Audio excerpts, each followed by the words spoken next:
Hola querido guardián, yo soy Polykins. En este video hablaremos de una de mis escenas favoritas de todo el UCM y una de las escenas más patéticas de todo este universo cinematográfico. Pero primero te tengo que dar un poquito de contexto. The Marvels pretendía hacer un mini evento estilo Vengadores chiquitos, como lo fue Civil War o Thor Ragnarok, o sea que tipo reunión de superhéroes, como lo fue Capitán América Civil War y lo será Capitán América 4 Un Nuevo Mundo. Esta película fracasó estrepitosamente con fans y críticos, y también fracasó en taquilla.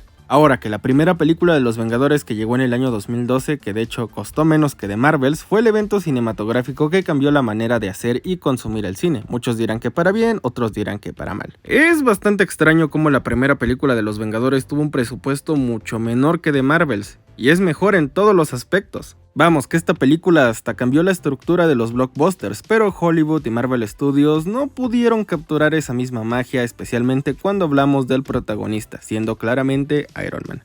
Pero en este video no solo veremos el enfrentamiento entre dos películas que tienen una rara similitud, hablaremos de una escena que glorificó a Iron Man como el héroe que hoy conocemos, que llevó a Tony al estatus del héroe principal del UCM, y cómo Marvel Studios intentó replicar esta misma escena en la película de The Marvels y fallaron de manera épica. The content and footage used in this video is used under fair use. I encourage my audience to support the original release. Empecemos con Tony Stark, con Iron Man, el héroe que contribuyó a hacer lo que el UCM fue en su mejor momento. Analicemos a Tony hasta el momento de llegar a la primera película de los Avengers. Por favor, olvida lo que pasó en Avengers Endgame. Seamos justos y empecemos analizando a Tony hasta su primer arco argumental, el cual concluye en la primera película de los Vengadores, la del año 2012. Durante el inicio de esta película tenemos al Tony Stark más Tony Stark que se puede imaginar. Es egocéntrico, se la pasa peleándose con Steve y no muestra ningún tipo de heroísmo.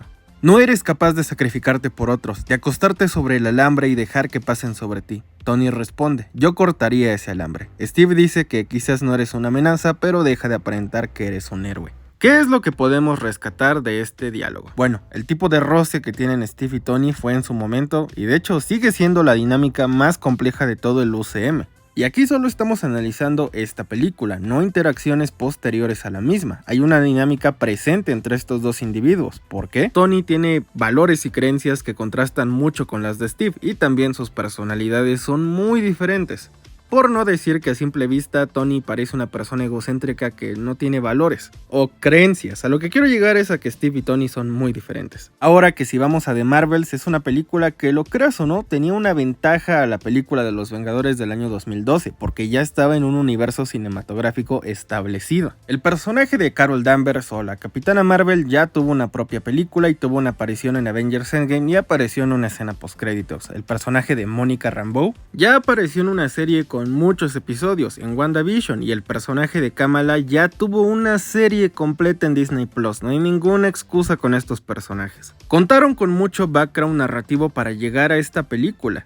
Tuvieron más tiempo en pantalla del que tuvieron Steve y Tony al llegar a la primera película de los Vengadores. Tony Stark tuvo 2 películas previas y una escena postcréditos, y Steve solo tuvo una película. Y cuando estos personajes llegan a su punto de convergencia narrativo respectivamente, se esperaría una dinámica propia entre personajes que ya vienen con historia en este universo cinematográfico. Se espera un choque narrativo, y cuando llegamos a ese punto narrativo en la primera película de los Vengadores, hay una convergencia entre personajes. Tenemos el choque de ideologías, creencias y valores. El problema de The Marvels es que todo se soluciona de manera apresurada y sin una recompensa narrativa, porque el guión es basura y la dirección es pobre y sin rumbo. Las actrices no tienen una buena dirección actoral en esta película. El guión no tiene rumbo narrativo satisfactorio, porque no hay un buen inicio, un buen desarrollo y un buen final, porque no hay una dirección, no se siente una voz detrás de este proyecto. Como te lo dije cuando hice la review de la película, no es culpa de las actrices, es culpa de la directora que dirige esta película de manera pobre. Y ahora sabemos que no podemos poner la excusa de que Disney metió mano en el proyecto, porque sabemos que este es un proyecto que tuvo mucha libertad creativa, al grado de que Bob Iger mencionó que uno de los factores responsables al fracaso de The Marvels fue la falta de supervisión en el set, en el rodaje. Usualmente para estos proyectos grandes se tienen que estar enviando dailies sobre lo que se va rodando, o sea, mantener al tanto al estudio de lo que se rodó ese día, porque se necesitan actualizaciones. Lo que pasó con The Marvels fue un exceso de libertad creativa que no se pudo salvar en postproducción, porque esta película fue mala desde su concepción. Y ahora vamos a lo que venimos, capítulo 2, One Way Trip. Para mí, esta es la secuencia que se robó la primera película de Los Vengadores. A 12 años del estreno de esta película, esta secuencia se me sigue haciendo emocionante e icónica. Incluso formando parte de mi sistema de creencias. Cuando el momento llega, un hombre tiene que hacer lo que un hombre tiene que hacer y tiene que entender que su vida no es más importante que la de los demás. La batalla de Nueva York es caótica. Podemos ver a los Chitauri invadiendo la ciudad y a los Vengadores combatiendo contra estos alienígenas. Ese sentimiento de urgencia, ese frenesí caótico del combate donde ves a los civiles participar en la batalla, a los Vengadores tratando de salvarlos. No solo son set pieces, son secuencias de acción que vienen con algo que aporta a la narrativa. Aquí se siente la identidad de cada personaje, no todos son una copia de Tony Stark, que luego hablaremos de ese problema.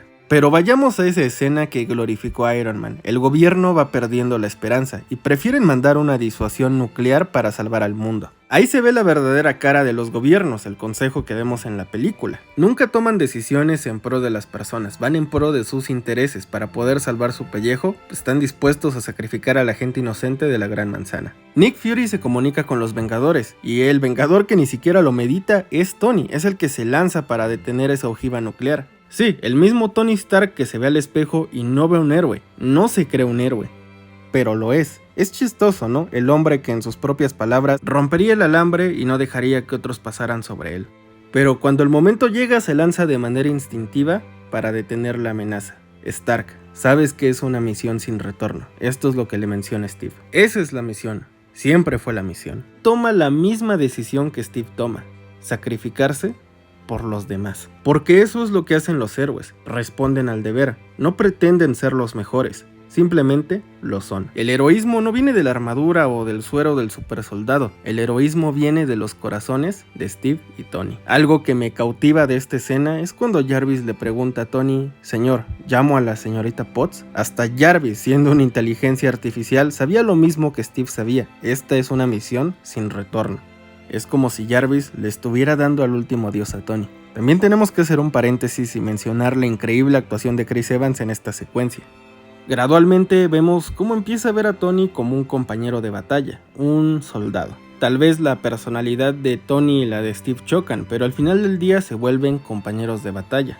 Steve Rogers es el líder de los Vengadores, es el corazón del grupo, y Tony Stark es la mente, o conciencia del equipo. A lo que voy es a que Steve y Tony en esta batalla se consolidan como los líderes de los Vengadores. Y Natasha siendo la voz de la razón. Para mí, Steve, Tony y Natasha son la trinidad del UCM. Thor no cuenta para mí, ¿o sí? Para mí la trinidad original del UCM es Steve, Tony y Natasha. Pero como tú sabrás, para el final de Avengers Endgame, Natasha ya no está viva, y creo que Thor fue el que reemplazó su lugar en la trinidad del UCM. Bueno, esa es mi humilde opinión y cómo yo veo a la trinidad del UCM. Al final sabemos que Thor ya es parte de, o fue parte de, o sigue siendo el único miembro original de la trinidad del UCM. Luego les digo por qué pienso que Thor va a seguir siendo miembro de la nueva trinidad del UCM, siendo el único miembro original. Luego les cuento. Regresando a la secuencia de la primera película de los Vengadores, vemos cómo Pepper está viendo las noticias. Y ella, por estar viendo las noticias, no le responde a Tony. Imagínate que Tony no regresaba de ese portal, que no podía escuchar la voz de Pepper una vez más.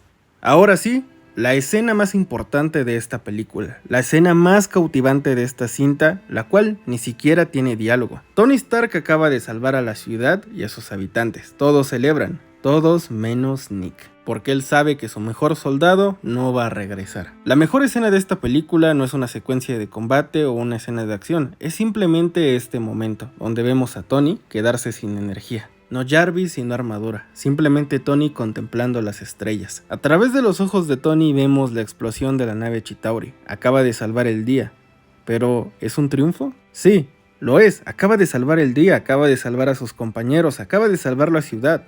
Los héroes ya ganaron, pero Tony no sabe esto. Para él es el final, y no ruega por más tiempo, no llora o le pregunta al universo por qué. Este simplemente va cerrando sus ojos, aceptando su destino. Dicen que en tus últimos momentos muestras quién verdaderamente eres, un hombre que manufacturó la guerra, encontrando la paz terminando una. Este es el tipo de sacrificio que buscamos en estos íconos, porque moldeamos nuestro fanatismo alrededor de estos héroes, no de villanos. No se trata del ego, la gloria o el narcisismo, o ese fanatismo tóxico y extraño que es ciego, porque no se trata de ti, y ese es el problema que vemos en The Marvels. Ahora vamos a analizar la secuencia de sacrificio de The Marvels que intentó copiar a la secuencia de sacrificio de la primera película de los Vengadores. Y sí, esta película tiene una secuencia de sacrificio, es tan olvidable que posiblemente ya te olvidaste.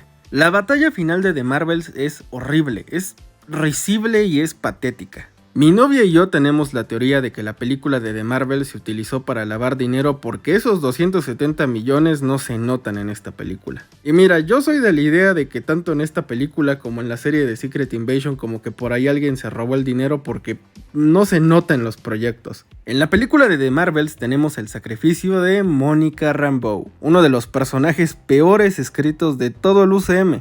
La responsable de escribirla de manera atroz en WandaVision fue Jac Schaeffer. Jac Schaeffer arruinó al personaje de Monica Rambeau en su primera aparición con este diálogo: ellos no sabrán lo que sacrificaste. Se está poniendo del lado de Wanda, hazme el favor. A ver, Wanda no solo la trató mal a ella, mantuvo de rehén a un pueblo entero. A los hijos de los habitantes no los dejaba salir de sus habitaciones, hacía que todos tuvieran pesadillas. Pero no, Mónica tiene razón, y es que no sabrán lo que Wanda sacrificó.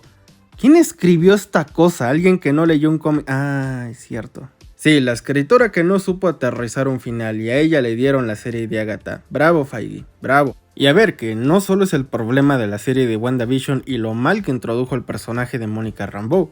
El personaje pudo ser salvado en la película de The Marvels, pero no lo fue. En The Marvels tenemos un personaje risible, cuyos conflictos emocionales se resuelven sin recompensa emocional. Ella perdona a Carol, se hace una especie de tutora para Kamala, pero solo tenemos estos pequeños destellos narrativos, no se desarrolla sobre ellos. Bueno, no lo suficiente para llegar al final de la película, y ojo, que aquí fueron 3 personajes, en la película de los Vengadores fueron como 6. El sacrificio de Monica Rambeau se siente vacío, desalmado, carente de peligro, y bueno, válgame la redundancia, sacrificio. No sientes que hay algo en juego, porque el tono de la escena te da a entender que no hay nada en juego. Se está abriendo el multiverso y no se siente el peligro, mira cómo lo hicieron en No Way Home. Bueno, acá tenemos el sacrificio de Monica Rambeau, y este es malo, muy malo, contrasta a Tony con Mónica. En una tenemos a un ser humano imperfecto con la decisión de sacrificarse para salvar a la gente. Sabes lo que está en juego y entiendes por qué Tony está haciendo esto.